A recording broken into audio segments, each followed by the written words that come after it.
Hey, this is Joe Costello, and this is finally an episode of Whaddaya Know Joe. This is our first one, and as promised, this is going to be some, rapid-fire questions. I don't even actually know. We're going to do this for the first time, and Joellen Verna here is going to help me, and I'm going to let her take it over, and I'm just going to be the person that's going to do the answering. How's that for a change? So here we go with the first episode of Whaddaya Know Joe.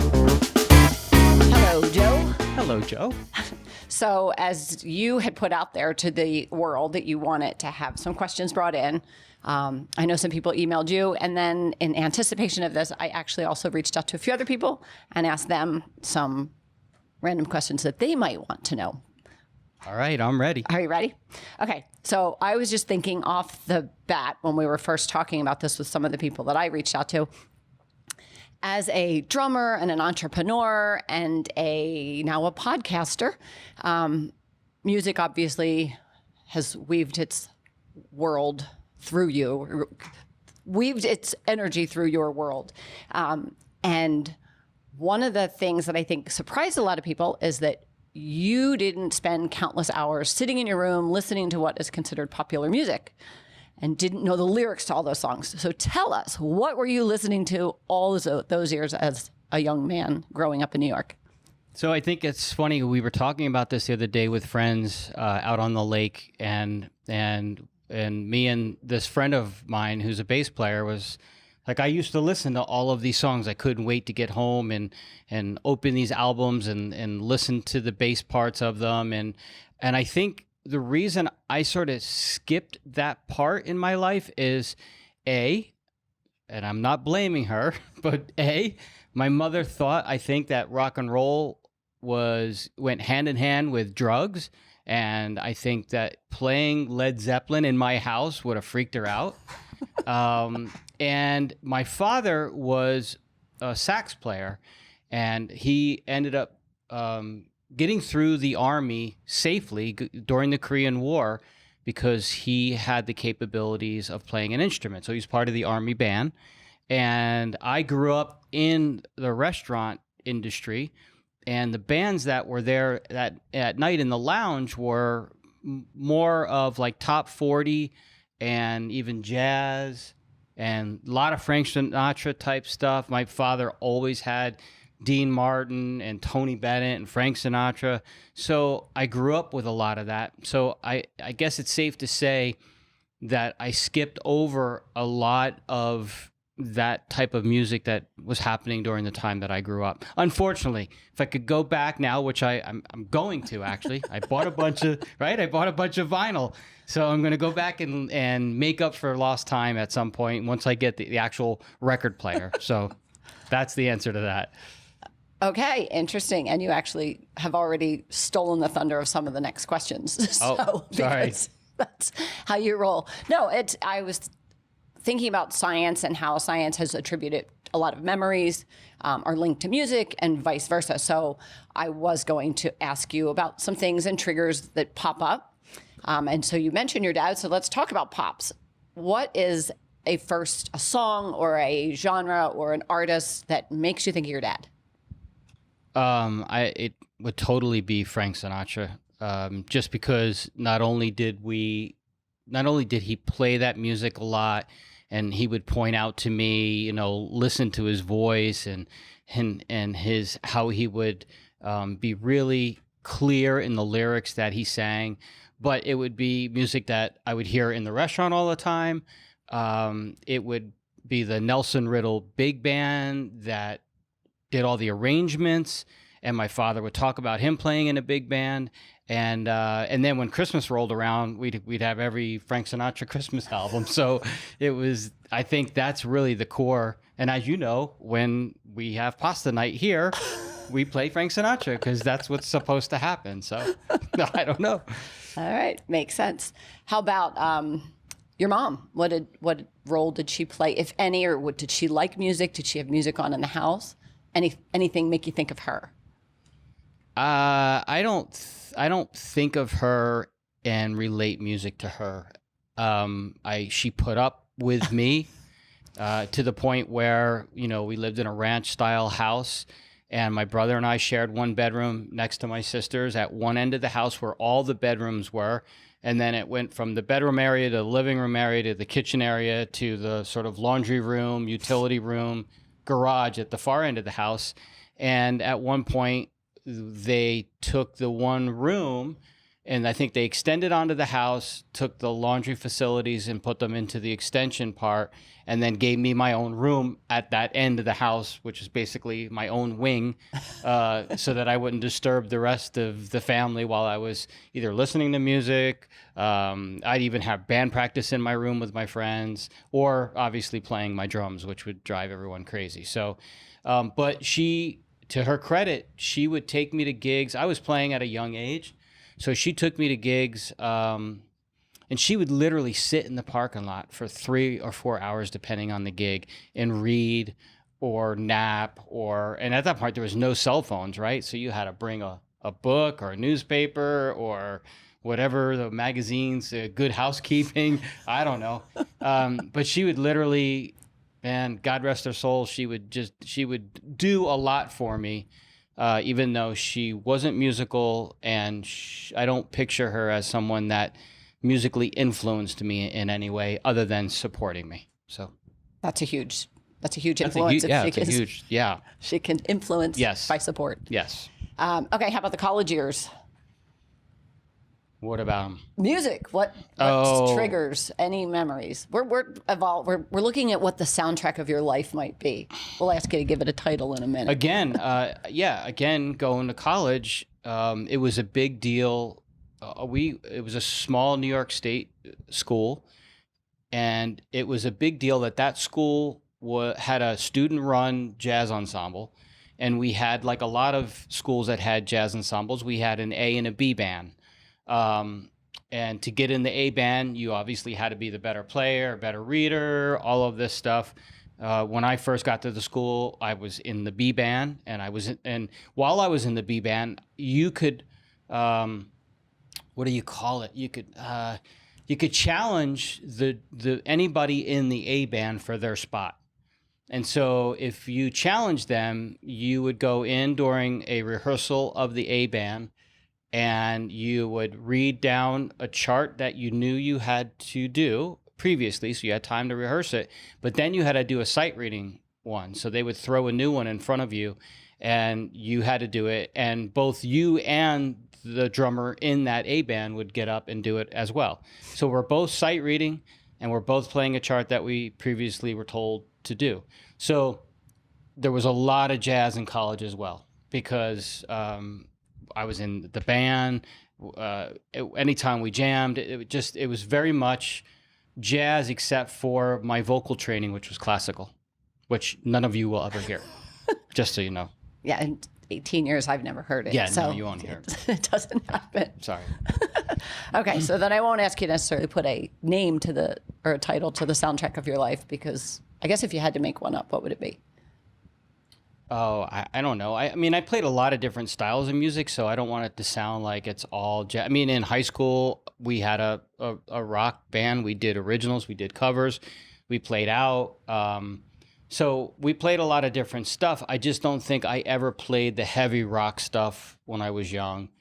And all of the money that I made at a young age was because I was already into playing jazz standards or top 40 standards, whatever those were. Instead of my friends, long hair, drinking, smoking, whatever, I would be the guy that's sort of the straight-laced, out playing all of these cover songs, which at that time were, these top 40 things that are way older than anybody would recognize these days. But that's what I did. Okay, we're going to switch from music after I ask you one more question. Okay. So when you do listen to music and you're in Pandora and Apple Music and all of those things, or we're sitting in the kitchen and you say, Alexa, play, what are your top 3 go-tos right now? Definitely John Mayer is probably the one that I requested the most. Cool. We could probably look at the history of what Alexa has given us, but I would say John Mayer is definitely one. Jamie Cullum is one that's really cool that I like, because he's sort of a hip young crooner. He's like the new young Frank Sinatra, just the way Harry Connick Jr. was when he came up. Man, who else? Well, I still listen. We call out Tom Petty. Yeah. We call out Creedence Clearwater Revival. We have tickets to go see the Doobie Brothers and the Eagles whenever those concerts happen again. So I'll call out those to just kind of refresh my brain about the songs. Boston, we love. Yeah.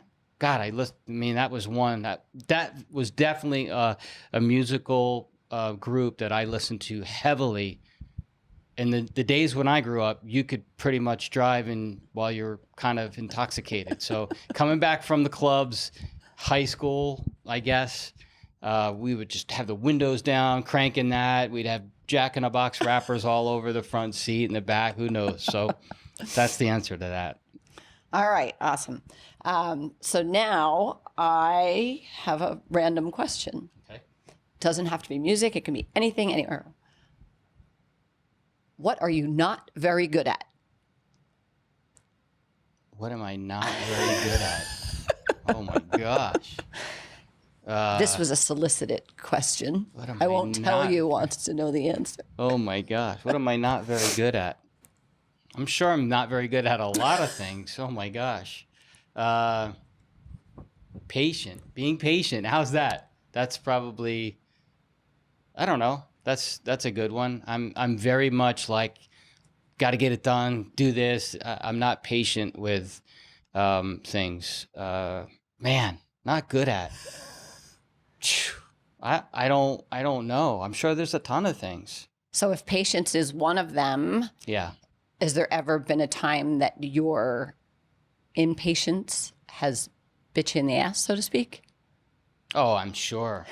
God, is this leading to something I should know? No, not at all. Yeah, I'm sure. Yeah. I like today we were, we were figuring out the whole how to get a really great, separate track recording, and I had one thing in my brain and I worked on that for it feels like 2 hours, and then all of a sudden a light bulb went off because I jumped so quickly into the first thing, and I was like, wait a second, I have a 16 track digital recording board. And the moment, I plugged it in, this first time we're recording with it, but we figured it out quickly and here we are. So yeah, I'm sure. And being impatient has caused me more hours than I can imagine.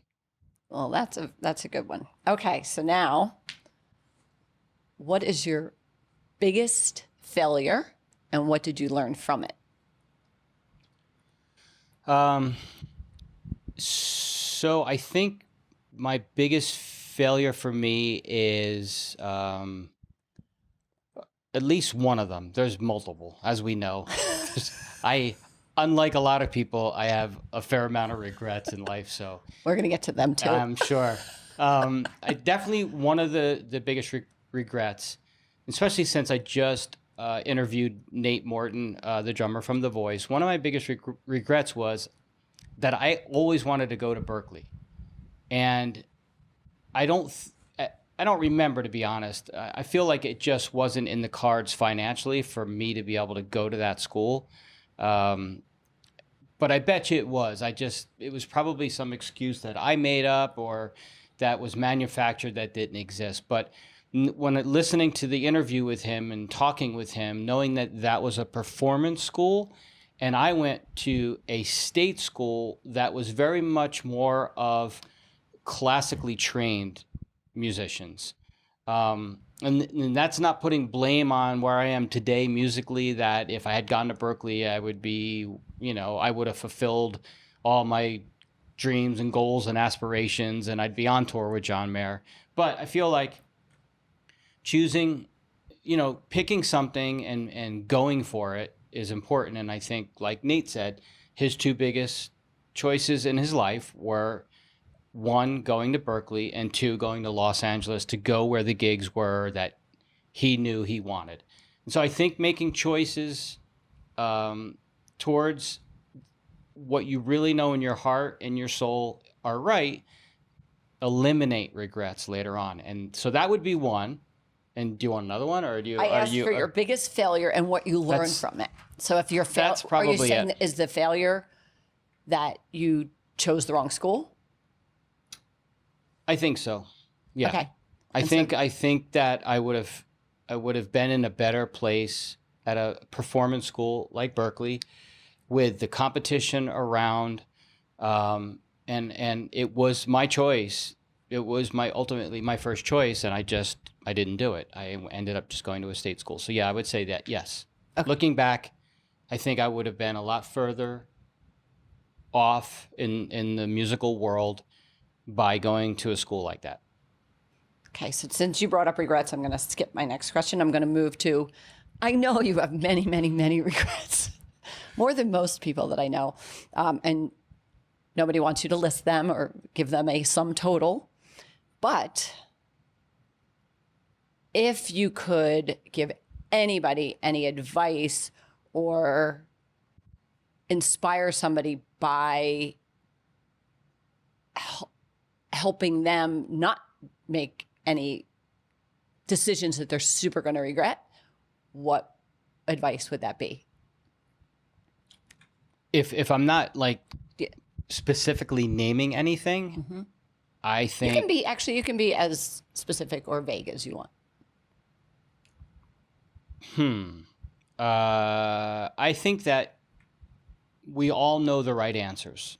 I think we're born with that capability, right? It's an innate thing where the reason the term gut feeling is even used is because it actually does exist. And I think that if you are given a choice, that whatever you immediately go to as what you feel is right and not overthink it will most of the time be the correct answer. So the regrets that I have were a lot of choices where I took outside feedback.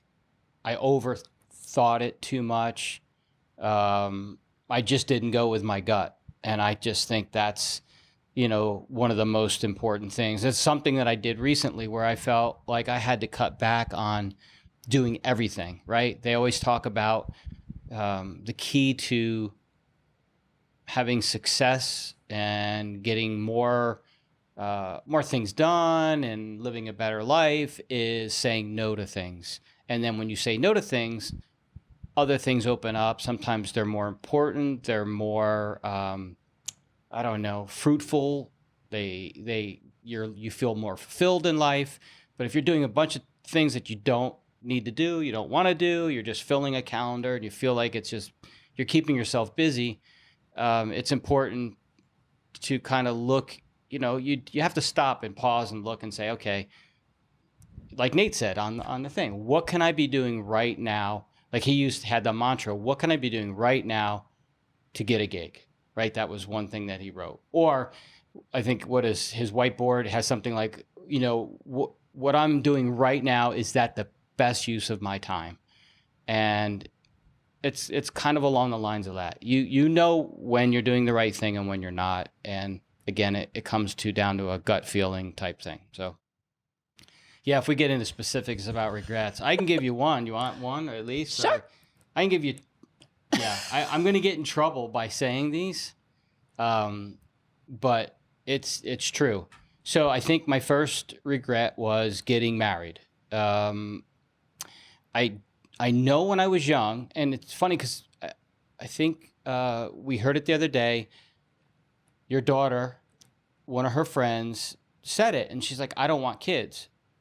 And I know when I was younger, I don't think marriage or kids were something that I thought about. I don't know why, because I had great parents. They were loving. Family was huge. We had these monster get-togethers. But for some reason, I just felt like, and maybe it was a career thing. Maybe I thought with marriage and kids come responsibilities that I'm not willing to take on. So I think do I regret having kids now? No, absolutely not. But I wish I hadn't gone the route of getting married.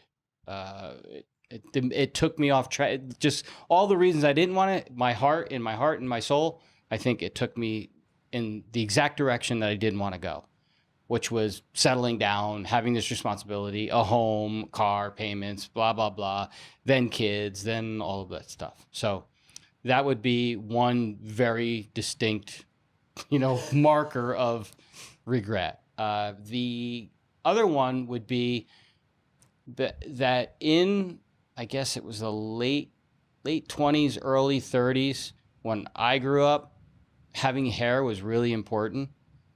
You mean your 20s and 30s, not 1920s and 30s. Yeah.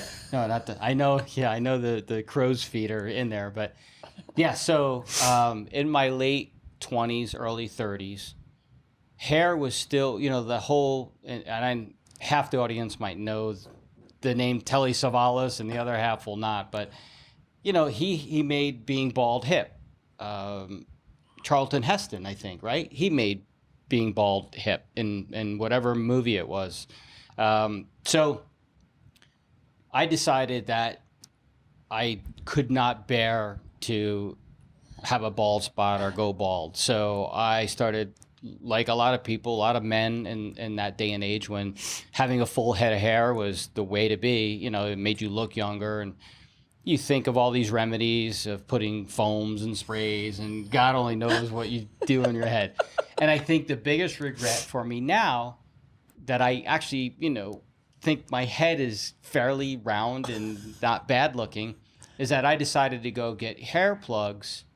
And in order to do that, there's this barbaric surgery that takes place, and they slice the back of your head. And people that watch this and know me are going to know that I have these scars on the back of my head. I think I have 2 of them. And they literally slice into the back of your head, and they take out a chunk of hair follicles, and then they, under a microscope, separate them, and then they plant them in other parts of your head, and it's just absurd. So, how many times did you do that? Twice, I think, right? Because that's the 2 scars. Yeah. So 2 different times I made stupid mistakes. So I regret that, because I regret having a halfway decent looking head and having scars on the back of it. So again, it's a decision where that time I was super clouded by just, what is it? Not even ego. What is it? Oh, vain. Being vain about, God, I can't walk around the only guy without hair. And I don't know what I was. It took me forever to just shave it, because I thought I was going to look just really strange, right? You look great. Yeah. And everybody that was a kept fight saying, for that was a years. huge fight for years. So that would be another huge regret, is going and having that surgery done and having these scars in the back of my head. So. All right. Well, knowing that you are a culmination of all of these decisions, and your life are you good with where you are today? Yeah. Awesome. I'm great. Yes. Very cool. Yes. Okay. So one of the other questions I didn't get to ask a little bit ago, but I'll go back to now, is what is the greatest compliment you have ever received? Oh, gosh. I think it's sort of been recent, where, and I alluded to it in a post on Instagram, where when you know you're doing good, but you're not sure if it's being noticed, and whether it's helping people or providing motivation or I don't know, just guidance. But when I interview other people on my own podcast, the fact that they say to me, you're probably the hardest working person that I know. You're constantly hustling. You're authentic. We feel like you're real, and you're doing really great things for other people. So I don't know if it's, did you ask me if it was a compliment or greatest compliment? Yeah, or greatest something? compliment. Look at my notes. Sorry. Yeah, I would say it comes in a roundabout way. It's not like a direct, all the time it's the same thing. Like, I don't get you're the greatest drummer in the world. That would be a nice compliment. But I get a lot of people thinking that I play really well, and a lot better than my own brain tells me, or that I feel that I'm playing. But it's more important to me to be a well-rounded human being that people look up to, that person has integrity, and that person is helping other people. And to me, that's what makes me feel good. That's what's driving me in the direction of doing what I'm doing with, Joe Costello Global and the podcast and the website, and wanting to do some public speaking more and more, and being on different panels and things like that. So I think I have enough of a life history and lessons learned that I can be helpful. So I enjoy when people think that what I'm doing is helpful. Sounds good. Yeah. All right, lighten it up a bit. What is your most valued and treasured possession? Oh my gosh. I don't think I have. As you know, I'm not a possession person. I don't really, I can't think of anything. I love my drums. They can be replaced. I love my car. That can be, I don't think that way. I don't think. Unless you. What if we took your phone away? No, Yeah. just kidding. Yeah, no. No. Yeah, I'm not a possession person. So I don't know. Okay. Sorry, it was a disappointing answer. No, not at all. What would you pick for your last meal? Ooh. God, I don't know. Either as much lobster as I could eat before I went into a coma, or spaghetti and meatballs, or ravioli and meatballs, something like that. Those are probably the two. Would Frank Sinatra be playing if you were Yes. eating ravioli? Yes. Probably even if I was eating a lobster. It'd just be a good way to go out. So. All right. Okay, so I was just going to ask you a little bit about if you want to share anything about any upcoming guests that you might have or you're thinking about for the future. Maybe somebody you already have scheduled. And then the second part would be, if you could interview anybody, who would be sort of a dream guest that you would want on the show? Wow. Well, there's a bunch of people that I follow, their podcasts. I listen to their podcasts. I watch their videos. When you listen to these things, you weed out who you really think is authentic and doing it to better mankind or humankind, or however you want to phrase it. And there's some people that are looking to sell their next course or their next whatever. So it's difficult for me. I'm a big fan of Gary Vaynerchuk, as you know. Mm-hmm.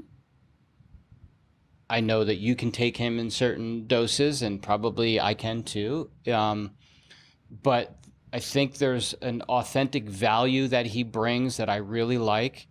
I think the same thing for Tim Ferriss. There's a lot of sponsorship on his podcast, and at one point he got rid of it. And it was funny that his audience asked to have it come back, because I think they depend on the fact that if he's going to endorse something, he's using it, and it's something that's part of his life, and they get the value of that from him. Another podcaster person, Mike Dillard, who has gone through all the trials and tribulations of owning different businesses and thinking this was his next thing and doing something, and then it not working out and coming back. And, he always bounces back and builds the next better business for himself. And I think he brings a lot of value. He has a lot of great guests, brings a lot of value. Just the fact that he doesn't even have any sponsors to his show, but the guests that he has on are amazing. It'd be cool to interview someone like Elon Musk, even though he's just, his mind is in a place that I don't know how it would take me a long time to think of the interview questions for someone like that. I kind of would like to stay away from musical guests, just because, high-end people, because I don't know what I would get into this it would be too close to home for me. The musical thing, I like to interview movers and shakers and influential people and people that are just really doing things to change the world. Not that musicians aren't. Obviously I would love to sit in a room with John Mayer or Gavin DeGraw or Pink or what's her name? The one that was on, that girl that we love. Oh, Lady Gaga. I mean, God, I would love to play with Lady Gaga. You know, she started doing some jazz stuff, and that was cool. So I don't know. It's really tough. Yeah, I had someone else in mind, but I can't think of who it is right now. Okay, so if Tim Ferriss was in the chair across from you, tell me one question you would ask him. One question. I guess I would ask him if his approach to life now and the reason he digs so deep into every subject that he takes interest in, does that help him keep his mind in a safe place where he doesn't think about his earlier years where he dealt with depression?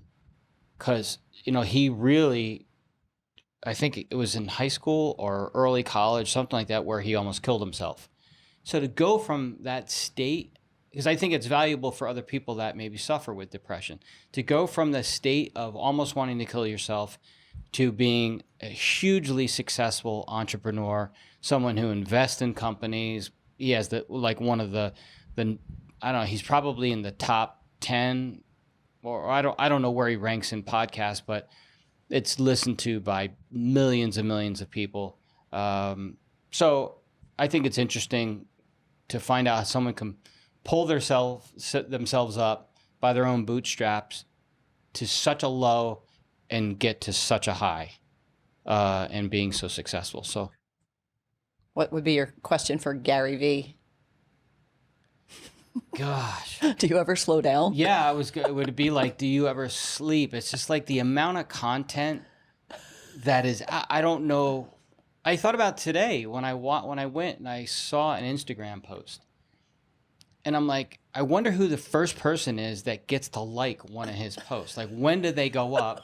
It's just the weirdest thing. It's just like you go up and there's 46,582 by the time you see it, and it looks like it just came out. It shows he posted it. It's just insane. So I know he's just a content making machine, and he's got a lot of people on the payroll that cut and splice all sorts of videos and photo shoots and interviews and things together. But it's just amazing how he gets so much content done in so many different varieties. And you would think by now he would just coast.